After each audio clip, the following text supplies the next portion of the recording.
Bible ఉంటుంది, విడవబడిన తర్వాత భూమి మీద 7 సంవత్సరాలే ఉంటారంట. ఎన్ని సంవత్సరాలు? 7 సంవత్సరాలు భయంకరమైన శ్రమలు భూమి మీద ఉంటాయి అంట. అప్పట్లో రోబోల ఆధిక్యత అధికంగా ఉంటుంది. ఇంచుమించు హ్యూమనాయిడ్స్ వింటున్నారా, రోబోలు భూమిని పరిపాలన చేసే పక్వతలో ఉంటుంది. ఎక్కువ శాతం ఎక్కడ చూసినా నువ్వు తప్పించుకోలేవు. ఎలాంటి టెక్నాలజీ వస్తుందంటే నువ్వేం థింక్ చేస్తున్నావో కూడా వాడికి తెలుస్తుంది. నువ్వేం థింక్ చేస్తున్నావో కూడా ఆ కాలములో పరిపాలన చేస్తున్న అంత్యక్రీస్తుకు తెలుస్తుంది. వింటున్నారా, నువ్వు చర్చ్కి వెళ్ళాలి అన్నప్పట్లో వినాలి నా మాట.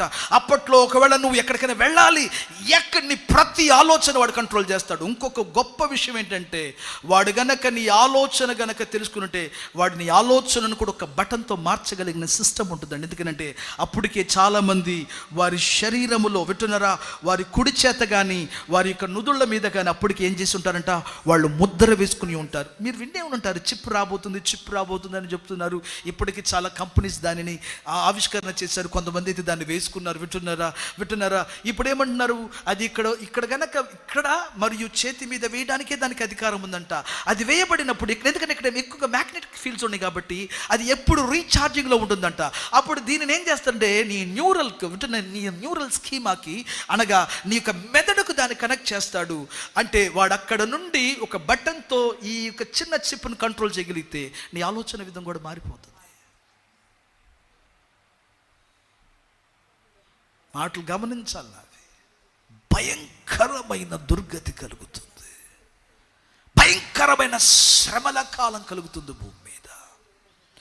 భూమి మొదలుకుని భూమి సృష్టించబడినది మొదలుకుని ఇప్పటి వరకు జరగని దీనికంటే మునుపు జరిగిన వాటికంటే ఒక భయంకరమైన శ్రమల కాలం ఆ 7 సంవత్సరాలు విడవబడిన వారందరికీ ఉంటుందంట. అమ్మో అని బైబిల్ రాసింది. ప్రజలు వెళ్ళి పర్వతాల్లో దాక్కుంటారంట. పర్వతములారా మా మీద పడండి అని అంటారట. గొర్రె పిల్ల యొక్క కోపాకృత దినం వచ్చినది, మమ్మల్ని కాపాడని వేడుకుంటారంట. ప్రజలు పరుగులు తీస్తారట. నా మాటలు గమనించగలగాలి. కారణం, మరణించాలని ఆశపడతారంట. మరణం వారి ఎదురు నుంచి పారిపోతుందంట. ఉపద్రవాల కొలిమిలో భూమిని సమాధానముగా పరిపాలన చేస్తానన్న వాడు తనక నిజ స్వరూపాన్ని, ఉగ్ర రూపాన్ని చూపిస్తాడు. భయంకరమైన శ్రమల కాలం. ఆ 7 సంవత్సరాలు శ్రమల కాలం ఇక్కడ జరుగుతూ ఉన్నప్పుడు మొదటి పునరుద్ధానములో లేచి అందరూ ఎక్కడికి వెళ్ళారు? మధ్యాకాశానికి వెళ్ళారు. చూసారా, వాళ్ళందరూ వారు భూమి మీద జీవించిన జీవితాన్ని బట్టి దేవుడు వాళ్ళకి అక్కడ ప్రతిఫలాలు ఇస్తూ ఉంటాడు. తీర్పు కాదు, దాన్ని ఏమన్నారు? ప్రతిఫలం. తీర్పే, బట్ అది ప్రతిఫలం ఇచ్చే తీర్పు. దేవుని స్తోత్రం కలుగునుగాక.